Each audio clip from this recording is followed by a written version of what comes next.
اچھا، اب اعمال میں دل نہیں لگتا، اس کے ایک بات. دوسری بات یہ ہے کہ دل آپ کا نہیں لگتا ہے. پوچھ آپ ہم سے رہی ہیں کہ وائے، آپ کا پرابلم نہیں، آپ پوچھ رہی ہیں اسلام سے. اور تیسرا یہ ہے کہ پھر کیا کریں کہ دل لگے. لیکن سب کا خلاصہ صرف ایک چیز ہے. آخری سوال تو اللہ نے کہا یہ ایک اللہ's سیکرٹ ہے کہ اعمال قبول ہوئے کہ قبول نہیں ہوئے. کہا یہ اللہ کا راز ہے، یہ قیامت کے دن کھلے گا. یوم تبلی السرائر آیت ہے قرآن کی. قیامت کا ایک نام ہے تبلی السرائر، جس دن چھپی باتیں ظاہر کی جائیں گی. دنیا میں کسی کو پتہ نہیں چل سکتا کہ میرا کون سا عمل قبول ہے کون سا قبول نہیں. چنانچہ مومن از آلویز بٹوین ٹو. امید ہوتی ہے، ہوپ کہ میرا عمل قبول ہے. فیئر، ڈر ہوتا ہے کہ میرا عمل ریجیکٹ. اور امام نے کہا، امام نے اس زمانے کی ایگزامپل دی. آج تو ہم کہہ دیں گے 50-50. اس وقت امام نے کہا مومن کا دل اگر نکالیے گا نہیں، یہ تو ایگزامپل ہے. اور پھر چھری سے اس کے 2 ٹکڑے کرو. یعنی یہ دیکھو کہ امید یا ہوپ کس طرف ہے اور فیئر کس طرف ہے. نظر آ جائے گا کلر. ٹکڑے کرو، ترازو میں رکھو، دونوں بالکل ایکول ہوں گے. 1 اونس کیا، ½ اونس کیا، کوارٹر اونس کا بھی فرق نہیں ہوگا. تو مومن کوئی بھی عمل کرے گا، امید ہوگی کہ اللہ قبول کرے گا، ڈر ہوگا شاید قبول نہ ہو. اسی میں زندگی گزرے تو مومن کا دل اعمال میں لگے گا. یہ تو بہت مختصر بات کہ یہ صرف قیامت کے دن پتہ چلے گا. البتہ قیامت کے دن، یہ میری ایک مجلس ہے جو ابھی میں شب چیلم لندن کے امام باڑے باب المراد میں پڑھ کے آ رہا ہوں. البتہ قیامت کے دن کب پتہ چلے گا؟ جیسے ہی قبر سے نکلیں گے وہیں سے اندازہ ہو جائے گا. اور وہ تو آپ کو معلوم ہے، بک آف ایکشن یا نامہ اعمال فرشتوں نے سیدھے ہاتھ میں دیا یا الٹے ہاتھ میں، چوائس آپ کا نہیں ہوگا، فرشتوں کا ہوگا. وہیں سے آئیڈیا لگ جائے گا کہ کیا ہونے والا ہے. اور یہ میسج، یہ والا میسج اتنی مرتبہ اسلام ہم کو ڈیلی یاد دلاتا ہے. ڈیلی. کبھی آپ جا کے ٹرانسلیشن پڑھیے وضو کی دعاؤں کا. وضو آپ دن میں کتنی بار کرتے ہیں؟ ایٹ لیسٹ 3 بار تو کرتے ہی. نماز شب پڑھنے والے 4 مرتبہ کرتے ہیں. سپہر کو تلاوت قرآن کرنے والے شاید 5 مرتبہ کرتے ہیں یا اس سے بھی زیادہ. وضو کی دعائیں بہت ریکمینڈڈ. ہمارے یہاں بالکل نہیں پڑھی جاتی ہیں، کہیں کہیں وضو خانے میں یہ دعائیں لکھ کے لگا دی جاتی ہیں. دعاؤں کا ٹرانسلیشن پہلی دعا کو چھوڑ کر، یہ پانی ہاتھ میں لیا، باقی جتنی دعائیں، وہ ساری دعائیں آپ پڑھیے تو آپ کو یہ لگے گا کہ آپ وضو کی دعائیں نہیں پڑھ رہے ہیں، آپ مولانا صادق حسن کی قبر والی مجلس سن رہے ہیں. چہرہ دھوئیں گے، خدا بندہ قیامت کے دن میرا چہرہ کالے رنگ کا نہ ہونے پائے. مومن تو کہتا ہے میرے لیے جنت یقینی ہے، تو کالا چہرہ لے کے کوئی تھوڑی جنت میں جائے گا. کالے سے مطلب ہے اعمال کی وجہ سے جو کالا ہوتا ہے. جو لوگ کلر ورر لگاتے ہیں جو مستحب ہے، وہ تو ایوری فرائیڈے شاید اپنے آپ کو کالا کرتے ہوں. خیر وہ بات چھوڑیے. لیکن وضو کا پانی سیدھے ہاتھ پہ پانی ڈالا، خدا بندہ میرا بک آف ایکشن اس ہاتھ میں دینا. مہینے میں 1 بار نہیں کہہ رہے ہیں آپ، دن میں 1 بار نہیں کہہ رہے ہیں آپ، جتنی بار وضو کر رہے ہیں. الٹے ہاتھ فوراً آپ نے کہا خدا بندہ یہ نامہ اعمال یہاں نہیں آنا چاہیے. سر کا مسا، خدا بندہ وہ میرا نامہ اعمال میرے سر و گردن سے باندھ کے نہ لٹکایا جائے. پیر کا مسا، خدا بندہ یہ پیر پل صراط پر رکے رہیں، پھسل نہ جائیں. بچا کیا؟ قیامت آ گئی، چہرہ سیاہ ہونا آ گیا، پل صراط آ گیا. روزانہ جتنی بار وضو کریں گے اتنی بار اسلام آپ کو یاد دلا رہا. تو یہ قیامت بہت اہم ہے. لیکن نامہ اعمال کی 3 دعائیں ہیں وضو میں. 3 دعائیں نامہ اعمال کی، اس سے ایک اندازہ ہوگا، اس سے پہلے پتہ نہیں چلے گا. اب آئیے اصل سوال پر، اور وہ یہ کہ وائے ہمارا دل کیوں نہیں لگتا، اور یہ کہ کیا ایسا طریقہ اختیار کریں کہ دل لگے. یہ میں نے کہا کہ ایک مجلس کا موضوع ہے، اور میرا تو ایک اشرا ہے اس کے اوپر، جس پر علماء ایک مجلس پڑھتے ہیں، وہ عالم ہوتے ہیں، میں جاہل ہوں، اس کو پھیلا دیتا ہوں، اشرا بن جاتا. وہ ایک روایت پڑھتے پڑھتے پتہ نہیں میں کہاں چلا جاتا ہوں، 40 منٹ کے بعد واپس آ جاتا ہوں، تو مجلس کا ٹائم تو ختم ہوتا ہے، پورا عشرہ۔ اچھا، اب اس کے اندر اس کا ایک مختصر جواب ہے جو امام نے دیا۔ اگر آپ نے جا کے کہا ڈاکٹر سے کہ ڈاکٹر صاحب یہ 2-3-4 مہینے ہیں، بخار آتا رہتا ہے، اتر جاتا ہے، پھر آتا ہے، پھر اترتا ہے، کنٹینیوس یہ 1 سال سے ہو رہا ہے، ایک دفعہ بخار آیا اتر گیا بخار یعنی فیور، تو ڈاکٹر بھی کہے گا کہ ڈونٹ ٹیک اٹ سیریسلی۔ لیکن اگر یہ کنٹینیوس یہ حالت رہے، اچانک آپ کا ویٹ کم ہونے لگا، آپ نے ڈاکٹر سے کہا کہ ڈاکٹر صاحب یہ میرا ویٹ اچانک کم ہو رہا ہے، وہ فلاں خاتون ہے وہ جو جم بھی جا رہی ہیں اور ڈائٹ میں بھی کنٹرول کر رہی ہیں اور سارا جاگنگ شاگنگ بھی کر رہی ہیں اور سوئمنگ بھی کر رہی ہیں، اس کا تو ویٹ بڑھتا جا رہا اور میں کچھ بھی نہیں کر رہا ہوں، ویٹ کم ہوتا جا رہا ہے، کہے گا سیریس میٹر ہے، بٹ ریزن مجھے نہیں پتا، یہ ٹیسٹ کرا لو، اس لیے کہ کچھ چیزیں ایسی ہوتی ہیں جس میں بس بہت ہی شارٹ مسلسل فیور رہنا، اس کے 10 ریزن ہو سکتے ہیں، یہ کئی بیماریوں کا سمٹم ہے، ایک بیماری کا نہیں ہے کہ اگر یہ ہوا تو پتہ چلا یہی بیماری، جاؤ یہ ٹیسٹ کراؤ وہ ٹیسٹ کراؤ، پھر پتہ چلے گا کہ تمہارا پرابلم کیا ہے، ایڈز ہے کہ ٹی بی ہے کہ کینسر ہے کہ شوگر ہے کہ کارڈیو واسکولر ہے یا یہ ذرا تھکن کا بخار ہے۔ یہ جو آپ کا سوال ہے دل کیوں نہیں لگتا، اس کا کوئی ایک ہارڈ اینڈ فاسٹ ریزن نہیں، ہر انڈیویجول کا الگ مسئلہ ہوتا ہے، اور دل کیسے لگے وہ اس سے ریلیٹڈ ہے، جب پتہ چلے کہ دل کیوں نہیں لگتا اس کا علاج کریں تو دل لگنے لگے گا۔ اب میں بہت ہی شارٹ اپنا ایک پورا عشرہ میں آپ کو 2 منٹ 3 منٹ میں ہنٹ دے رہا ہوں، پورا عشرہ تو نہیں دے رہا ہوں۔ حرام لقمہ پیٹ میں جائے دل نہیں لگتا، اب یہ ہر ایک کے لیے ریزن نہیں، جن کے پیٹ میں واقعا حرام جا رہا ہے۔ غنا یعنی سانگ، سنگنگ، میوزک تو نہیں، سانگز، اس کا سب سے بڑا نقصان یہی کہ آدمی کا وہ تقوی کم ہونے لگتا ہے جس کی وجہ سے دل نہیں لگتا۔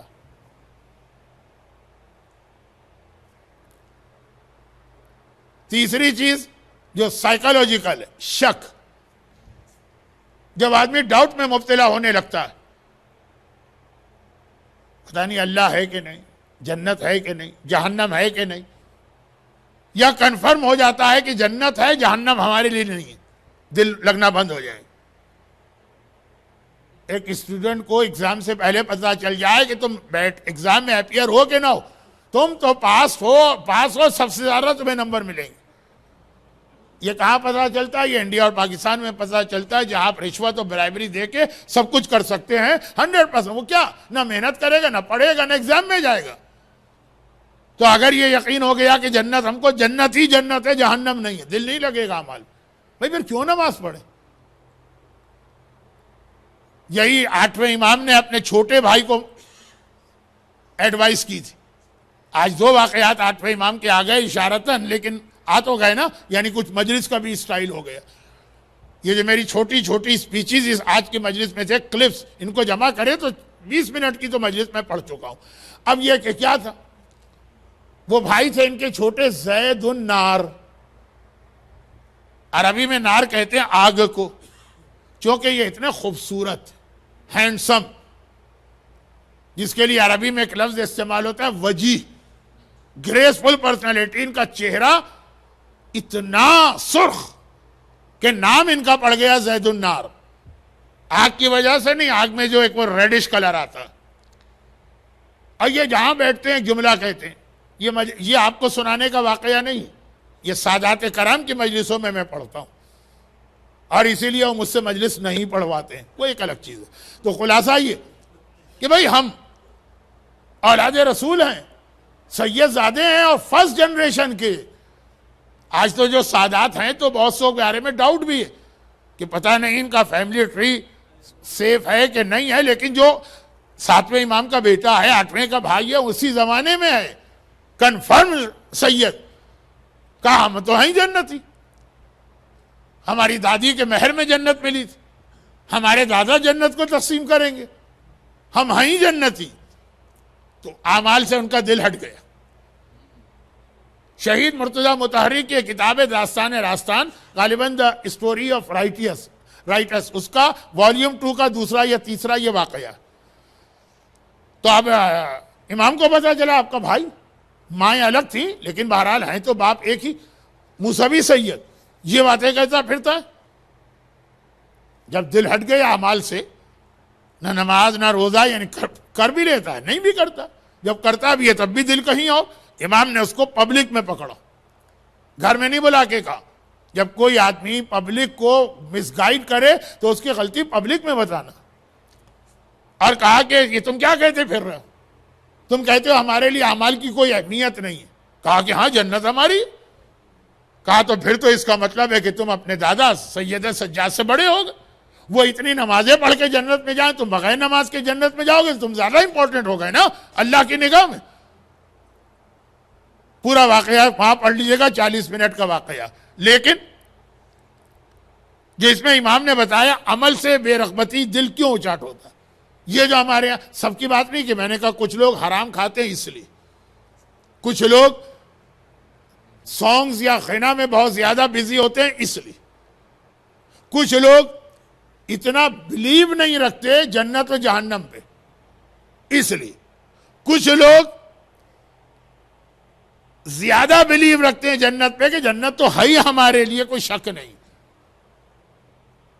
وداؤٹ انٹرنس انٹو جہنم ہر مومن کو جنت ملے گی، یقینی بات. مگر ہم جہنم سے ہو کے جنت میں جائیں گے اگر گناہ گار. یقین ہو گیا جنت ہے، دل ہٹ جائے گا اعمال سے. کیوں کریں اعمال میں؟ کر لیں گے کبھی کبھی لیکن روز کیوں کریں؟ تو خیر یہ دیکھیں بہت سارے ریزن، اور ان میں سے ہر ریزن ایسا ہے کہ نہیں جس پر ایک مجلس آرام سے پڑھی جا سکتی، اشرا بنتا.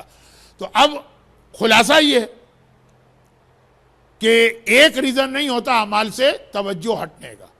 اور 5ویں چیز تو ہے جو ان سب کے اوپر سپرسیڈ ہے، اور وہ ہے شیطان.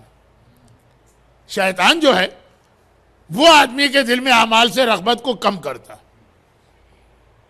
تو اب آپ کہیں گے کہ بھائی حرام تو سمجھ میں آ گیا، چیک کریں گے اپنے پیسے کو، حرام ختم کر دیں گے. گانے بجانے سمجھ میں آ گئے، ٹھیک ہے بند کر دیں گے. جنت جہنم سمجھ میں آ گئی، زیادہ ان کے حالات پڑھیں گے یا ایسے علماء کی مجلس میں جائیں گے، بلیف بڑھتا رہے. یہ شیطان کا ہم کیا کریں؟ یہ تو اللہ کا پیدا کیا ہوا ایک مسئلہ ہے.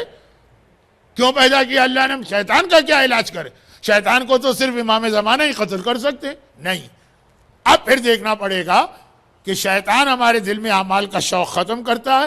تو how to protect our selves from شیطان. ایک بات تو قرآن نے کہی، فَإِذَا قَرَأْتَ الْقُرْآنَ فَاسْتَعِذْ بِاللَّهِ. جب قرآن پڑھو پہلے اعوذ باللہ کہو. اور ایک بات مرجے نے کہی کہ جب کبھی نماز اسٹارٹ کرو تو اللہ اکبر کے بعد پہلے اعوذ باللہ پڑھو پھر الحمد پڑھنا. فتویٰ ہے یہ شیطان سے بچنا. لیکن خالی اعوذ باللہ سے تو شیطان نہیں بھاگے گا. ہر دعا کا اصول ہے. خالی دعا سے تو آپ کے گھر میں روزی نہیں آگی. پھر ایفرٹ شیطان کو کس طرح دور کرو. اچھا اب یہ سب سے بیٹر اس کو کون بتا سکے گا؟ شیطان کو کیسے اپنے آپ سے بھگاؤ، how to protect yourself from شیطان، سب سے اچھے طریقے سے کون سمجھائے گا؟ ایک صاحب کا، یہ میں مجلس میں اکثر پڑھتا ہوں، چھوٹا سا جوک ہے. ایک صاحب کا گدھا کھو گیا. اچھا پرانے زمانے میں گدھا جو تھا بہت امپورٹنٹ چیز تھی. وہ مرسیڈیز تھا، وہ BMW تھا، وہ فیراری تھا، وہ کیا آج کل ایک اور گاڑی ہے لنگمبانی کون سی گاڑی، وہ تھا گدھا. پلین ہے نہیں، کروز ہے نہیں، شپ ہے نہیں، کوچز ہے نہیں، بسیں ہے نہیں، ٹرانسپورٹیشن جانوروں پر. تو جانور میں گدھا بہت قیمتی چیز کھو گیا. اور انشورنس کا سسٹم بھی نہیں. آپ کی مرسیڈیز چوری ہو جائے، آپ کی BMW چوری ہو جائے، انڈیا پاکستان میں تو لوگ پاگل ہو جائیں گے نا. یہاں تو پھر بھی کہیں گے انشورنس سے کلیم کر لیں گے. بلکہ چوری نہیں بھی ہوتی ہے تو کچھ لوگ کلیم کر لیتے ہیں، وہ الگ چیز ہے. لیکن اتنا بڑی چیز تو وہ آدمی جس کا گدھا چوری ہوا وہ تو پاگل ہو گیا. پورے گاؤں والوں سے ریکویسٹ کی، ہیلپ کرو ہیلپ کرو ہیلپ کرو. ڈھونڈ کے لاؤ. سب نے کوشش کی. پرانے زمانے میں لوگ ہیلپ کرتے تھے، کوشش کی، نہیں ملا گدھا. ایک صاحب نے کہا میں ڈھونڈ کے لاتا ہوں. وہ گئے، گدھے کو ڈھونڈ کے لے آئے. مالک کو بڑی حیرت ہوئی. سب لوگ فیل، آپ کامیاب کیسے؟ کہا میں نے سوچا کہ اگر میں گدھا ہوتا اور میں کہیں بھاگ کے جاتا تو کہاں جاتا؟ پھر میں وہیں پہنچا، یہ گدھا وہیں کھڑا ہوا تھا. اچھا اب اس کا میرے کوئسچن آنسر کے اس کوئسچن سے کیا تعلق؟ شیطان سے اگر آپ کو بچنا ہے نا تو سب سے اچھے طریقے سے خود شیطان بتا سکتا. گدھا کھو گیا تو گدھا کون ڈھونڈ کے لائے گا؟ جو خود گدھا بن جائے گا. شیطان سے بچنا ہے تو خود شیطان سے پوچھو. اور الحمدللہ میرا ایک اب یہ تو آج میں نے کتنے اشروں کا ایڈورٹائز کر دی اور پڑھتا پڑھاتا کچھ بھی نہیں ہوں. میرا پورا ایک اشرا ہے شیطان کا انٹرویو. رسول اللہ نے شیطان سے انٹرویو لیا. کوئی عام آدمی لیتا تو شیطان جھوٹ بول دیتا، رسول اللہ کے سامنے کیا جھوٹ بولے گا؟ پکڑ لیں گے اس کو. وہ 10 مجلسیں ہیں، شیطان بتاتا ہے کہ میں کس طرح لوگوں کو مس گائیڈ کرتا ہوں. اور وہاں پہ پھر وہی ڈاکٹروں والی بات کہ سمٹمز ایک ہے لیکن ٹیسٹ کرو تو بیماریاں الگ الگ نکل سکتی ہیں. عورتوں کو اس طرح سے بہکاتا ہوں، بزنس مین کو اس طرح سے بہکاتا ہوں، یوتھ کو اس طرح سے بہکاتا ہوں. بڑا انٹرسٹنگ ہے. اور بھی کئی علماء نے پھر اسی اشرے کو اپنے اپنے انداز سے پڑھا یا کاپی کی، واللہ بہتر جانتا ہے. تو یہ 5-6 چیزیں، یہ چیزیں ہیں جو اعمال سے رغبت کم کرتی. ان پر خاص توجہ دیں. اگر اعمال سے بے رغبتی ہو تو چیک کریں کہ گانا حرام، شیطان کے انٹری ہمارے گھر میں، یہ ساری چیزیں تو نہیں ہو رہی. بہت ہی مشہور روایت ہے، جہاں نامحرم مرد اور عورت بیٹھیں گے وہاں 2 نہیں ہوں گے 3 ہوں گے، ان کے دونوں کے بیچ میں شیطان بیٹھا ہوگا. ہمارے یہاں مکس گیدرنگ تو نہیں ہو رہی ہے مثلا. تو یہ 4-5 چیزیں ہیں، اس کا علاج کریں تو ذرا سی رغبت بڑھے گی. اور مولا کا وہ فرمان کہ قرآن پڑھو تو جنت کی جو آیت آ جائے رک جاؤ، غور کرو اور اللہ سے دعا مانگو تمہیں ملے. اللہ نے خالی یہ نہیں کہا جنت، تذکرہ، دودھ کی نہر، شہد کی نہر، یہ غذا. جہنم کا خالی یہ نہیں کہا جہنم ہے. سورہ واقعہ ہو کہ سورہ دخان جو آپ شب قدر میں پڑھتے ہیں، کھولتا ہوا پانی اور سروں پہ گرز اور اس طرح سے عذاب، یہ ساری 5-6 چیزیں. سوال بہت چھوٹا تھا، جواب بہت لمبا ہو گیا. برحمتک یا ارحم الراحمین وصلی اللہ علی محمد وآلہ